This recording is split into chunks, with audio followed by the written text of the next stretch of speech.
देखिए, मैं तो सिर्फ एक चीज़ समझ सकता हूँ इस सारी सिचुएशन में कि ईरान की शिकस्त खित्ते के दूसरे और स्पेशली पाकिस्तान की शिकस्त होगी, मुझे जो इसमें नज़र आ रहा है। आप देखें, मेहदी साहब बात कर रहे थे कि पिछली दफ़ा हमारा रोल था, उसमें बहुत एक्टिव रोल था जब लास्ट टाइम अटैक हुआ ईरान पे, और इस दफ़ा उन्होंने ईरान पे अटैक करने से पहले पाकिस्तान पे अटैक का एहतमाम कराया अफगानिस्तान से। पाकिस्तान को पहले वहाँ फंसाया, पाकिस्तान उधर फंसा हुआ था, और कल ट्रंप साहब हमारी तारीफें भी बहुत कर रहे थे एक बार फिर, और कह रहे थे कि पाकिस्तान बिल्कुल ठीक कर रहा है जो तालिबान के साथ कर रहा है, अफगान तालिबान के साथ। और फिर उन्होंने ईरान पे अटैक कर दिया कि पाकिस्तान तो ऑलरेडी फंसा हुआ है, अब वो क्या करेगा।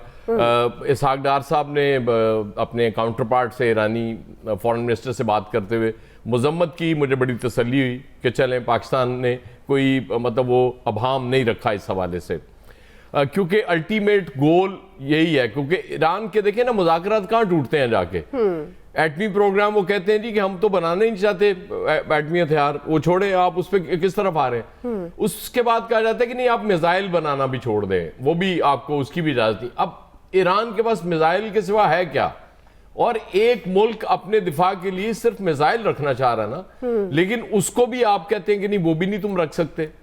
अब ये थ्रेट सिर्फ ईरान को नहीं है, ये पाकिस्तान को, इवन चाइना के मफादात को बुरी तरह ट्रंप हिट कर रहे हैं। वेनेजुएला की जैसे बात होती है, वेनेजुएला भी सबसे बड़ा सप्लायर था ऑयल का चाइना को, उसके बाद ईरान है। तो वो ट्रंप की मुझे ख्वाहिश लगती है, पिछले दौर में भी उन्होंने बड़ी कोशिश की कि किसी तरीके से चाइना को वो वॉर फ्रंट पे लेके आए, कि चाइना बराह रास्त आके जंग करे अमेरिका के साथ, लेकिन चाइना अभी तक वो आराम से बैठा हुआ है। तो चाइना को भी मेरा ख्याल अब थोड़ा सोचना चाहिए, थोड़ा उधर ताइवान की तरफ तवज्जो करनी चाहिए, और ये अमेरिका को मैसेज देना चाहिए कि जी अब वक्त आ गया कि हम ताइवान अपना वापस ले लें। बहरहाल ये खित्ते के लिए बहुत बुरी खबर है, और मेरी ख्वाहिश है और दुआ भी है कि ईरान को शिकस्त ना हो, क्योंकि ईरान की शिकस्त में मैं पाकिस्तान की शिकस्त देख रहा हूँ। क्या स्टांस क्या होना चाहिए पाकिस्तान का, अगर खुदा ना खास्ता ये प्रोलॉन्ग करता है? नहीं, पाकिस्तान का स्टांस तो बिल्कुल मजम्मत कर दी हमने बस, और यही होना चाहिए, नहीं होना चाहिए कि जी खत्म होना चाहिए इसको। जाहिर है पाकिस्तान ने वो अपने आपको भी तो बचाना ना हमने। लेकिन अमेरिका के साथ जो रिसेंट ताल्लुकात थे उसको देखते हुए क्या पाकिस्तान इंटरवीन कर सकता है कि इस मामले को मुज़ाकरात की तरफ लाया जाए? देखें, दुआ ताल्लुकात मफादात पे मबनी होते हैं। जब तक हमारे मफादात अमेरिका के ताल्लुकात से सर्व होते रहेंगे, वो ताल्लुकात हमारे लिए बहुत अच्छे हैं। लेकिन आपको पता चले कि जी अमेरिका तो इनफैक्ट इजराइल के थ्रू आप ही का अब तिया पांचा करने की तरफ चला हुआ है, तो फिर आप के ताल्लुकात कहाँ रह जाते हैं? सही। फिर आप खित्ते में चाइना को भी नाराज करें, रूस को भी नाराज करें, और अमेरिका के इतने करीब चले जाएं, वो हमारे लिए पॉसिबल नहीं होगा।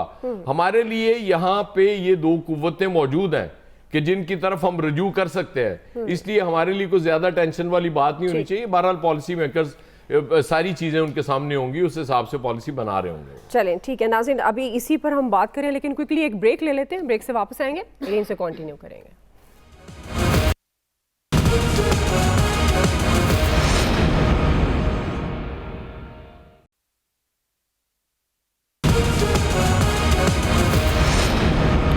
जी वेलकम बैक नाज़रीन। डॉक्टर शाज़िया अनवर साहिबा, अब होगा क्या? डेफिनेटली अब इस जंग का कोई ना कोई तो इख्तिताम है, या कोई जीतेगा या हारेगा, या आपको क्या लगता है, व्हाट्स योर टेक कि इसका मुज़ाकरात पर एंड है, या फिर जो रिजीम चेंज की बात हो रही है, क्या इस बार अमेरिका कामयाब हो जाएंगे ट्रंप साहब? इस जंग का क्या इख्तिताम है कि डिसऑनेस्टी होगी, कि प्रोफेशनल भी और मॉरल डिसऑनेस्टी भी, आपकी मॉरलिटी भी है, नहीं पता, मेरा नहीं ख्याल किसी को भी पता है। और जब जंग शुरू हो जाती है तो कोई भी इस बात का कोई कयास राई कर सकता है। लेकिन इस जंग में एक चीज जो है वो बहुत वाज़े है कि इसके अंदर फतह और शिकस्त जो है उसको यकीनी होना पड़ेगा, वरना ये मसला इसी तरह लिंगर ऑन होता रहेगा। अगर हम बार बार निगोसिएशन की बात कर रहे हैं, तो निगोसिएशन किन पॉइंट्स पे हो रही है? निगोसिएशन के जो 4 पॉइंट्स हैं वो तो मानने वाले हैं ही नहीं, जिनको इस्राएली हिब्रू मीडिया कह रहा है जी हमने ये दिए ही इसलिए हैं कि ईरान ने नहीं मानने। और फर्ज कर लें कि ईरान जो है वो मान लेता है, चारों पॉइंट्स मान लेता है, अपनी यूरेनियम जो है वो भी इनरिच्ड जो है वो उसका खत्म करता है, अपना बैलिस्टिक प्रोग्राम रोल बैक करता है, अपने एलाइज रीजन में छोड़ देता है। और चौथी जो उन्होंने साथ में ऐड किया है कि अपना इनरिच यूरेनियम जो है वो भी आप जो है वो अमेरिका के हवाले कर दें। और साथ में एक मेरी तरफ से भी ऐड कर लें कि घुंघरू पहन के दो आपको जो है ना वो ठुमके भी लगा के दिखा देते हैं। तो आपको लगता है कि ये 50 साल पुराना जो है कि हमने ईरान को बाल्कनाइज करना है और उसके रिसोर्सेज प्लंडर करने हैं, जिसके पीछे ग्लोबलिस्ट लॉबी है, वो 5 बैंकर फैमिलीज हैं, और साथ में अब सिलिकॉन वैली के टेक जो है वो खत्म हो गए। रिसेंट आपने पैक्स सिलिका जो है वो देखा ही होगा कि किस तरीके से एआई को अब जो है वो वेपनाइज कर रहे हैं, और दुनिया को हम कहते हैं जी मल्टीपोलैरिटी की तरफ जा रही है, वो वही यूनिपोलैरिटी के साथ वो उसको लटके हुए हैं उसके ढांचे के साथ।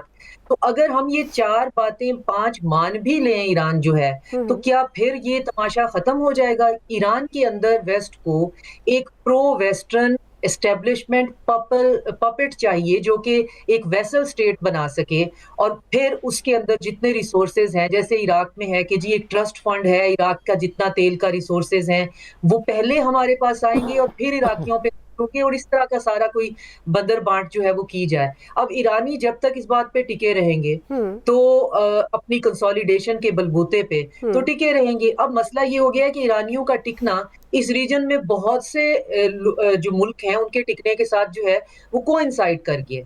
ये प्रेस्टीज का मसला बन गया चाइना के लिए और रशिया के लिए भी, कि अगर चाइना और रशिया एक नए वर्ल्ड ऑर्डर की बात करते हैं और बात करते हैं जी कि मल्टीपोलैरिटी जो है वो होराइजन पे है, तो फिर अपने एलाइज को भी नहीं बचा पाएंगे। तो हमारे जैसे मुल्कों के लिए क्या हुक्म है?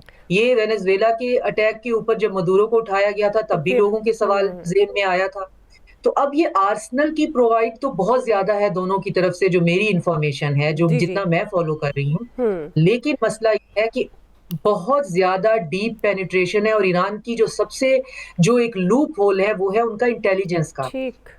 इसमें हमें कोई शक नहीं है कि वहां पे मोसाद के स्लीपर सेल है। हमें नहीं पता सिस्तान या कुर्दिस्तान की तरफ से कौन वहां से आ जाता है, सिस्तान बलोचिस्तान कितने कंट्रोल में है, और जंगे जोर कॉरिडोर जिससे पिछली दफा 12 दिनों में मुजाहिदुल खल्क के लोग आर्मीनिया से अंदर स्मगल किए गए थे अलॉन्ग विद स्टारलिंक टर्मिनल, वो कितना रोका जा सकता है? ब्रिगेडियर साहब फिर इसका मतलब है ये फिर रिजीम चेंज पर ही बात खत्म होगी, ऐसे ही है? जी फिलहाल तो यही लगता है, और उसकी रीजन यही है कि जब तक रजीम चेंज नहीं होता उस वक्त तक इनके वो ऑब्जेक्टिव अचीव नहीं होते जो हम सब डिस्कस कर रहे हैं। ये एक ज़ाहिरन चीजें होती हैं कि मिसाइल प्रोग्राम रोल बैक कर दें, आप अपना यूरेनियम को रिच करना छोड़ दें, अमेरिका के हवाले कर दें, ये सारी की सारी। और ये बिल्कुल ठीक है मैडम ने कि एक इंडिपेंडेंट सॉवरन स्टेट है, उसको अपने दिफा का हक हासिल है, और अपने दिफा के लिए जो भी वो अरेंजमेंट करता है उसको कैसे रोक सकते हैं? हाँ, अगर वो उसके दिफा के लिए जो उसके अरेंजमेंट्स हैं, कुछ वेपन्स बनाता है, अगर वो किसी दूसरे के लिए खतरे का बायस है तो क्वेश्चन उठाया जा सकता है। लेकिन अब इस तरह बजोरे बंदूक जाके तो नहीं किसी को कह सकते कि ये करें। और ईरानियन, मैंने पहले ही बार वो कहा था कि चूंकि ईरानियन एक रेजिलियंट नेशन है, वो उस तरह का टारगेट नहीं है जैसे इराक साबित हुआ या फॉर दैट मैटर लीबिया और शाम साबित हुआ। तो इसलिए इनको हर वक्त खतरा रहता है कि जी ईरान के अंदर रजीम चेंज होगा तभी ये कुछ अचीव कर पाएंगे, क्योंकि इस रजीम के होते हुए, इस ईरानी की आदत के होते हुए ये सब कुछ नहीं कर सकते। एक डिफिकल्ट और डेंजरस ट्रेंड्स हैं। लेकिन इसमें हम बात कर रहे थे रशिया की और चाइना की। देखिए, उनको अगर रशिया और चाइना बीच में, मैं ये नहीं कहता जंग में कूद पड़े, बट उनको अपनी से रखने के लिए, अपने रेलेवेंट रखने के लिए अपने आप को, उनको they will have to at least do something. ये तो कोई तरीका नहीं। अदरवाइज तो देखिए पिछले 20 सालों में जहां पर अमेरिका ने चाहा हमला किया, वहां पर उन्होंने हर चीज को रोन डाला, कंट्रीज को तबाह किया और चले गए, और हम यहाँ मजम्मत कर रहे हैं या खामोशी का इजहार कर रहे हैं। तो ये तो ऐसे तो नहीं चलेगा। किसी की तरफ से तो कुछ चाइना का क्या कर सकते हैं रशिया और चाइना? फिर देखिए, चाइना की तरफ से शुरू से एक पॉलिसी रही है कि चाइनीज कभी भी इस तक आर्म्स कॉन्फ्लिक्ट में खुद डायरेक्टली नहीं आते। तो अगर आप नहीं आते तो इस पावरफुल दुनिया में जहां पर ताकत ही सब कुछ रखती है, और ताकत मीन्स के मिलिट्री माइट, तो अब जितने बड़ी मर्जी मैशत है, अब P5 कंट्री हैं, अगर आप बीच में नहीं आते, बीच में आने का मतलब ये नहीं है कि जी आप उसको कॉन्फ्लिक्ट में आ जाए, लेकिन आप एक प्रेशर के तौर पे एटलीस्ट कुछ तो आपका स्टांस होना चाहिए। आप आपकी तरफ से ऐसी स्टेटमेंट आनी चाहिए, कुछ सिक्योरिटी काउंसिल का इजलास बुलाए। P5 कंट्रीज है, रशिया है, चाइना है, और हाल ही में हमने देखा कि फ्रांस और बरतानिया जो है वो भी डोनाल्ड ट्रंप के साथ उनके भी वो बोले किसी हद तक नाराजगी का इजहार करते रहे। तो आउट ऑफ 5 P कंट्रीज अगर 4 P5 कंट्रीज जो है वो अगर कम से कम एक ग्रुप की सूरत में इस चीज के खिलाफ ये जरूर कहे कि ये नहीं होना चाहिए, तो ऐसा नहीं होता। Pressure works.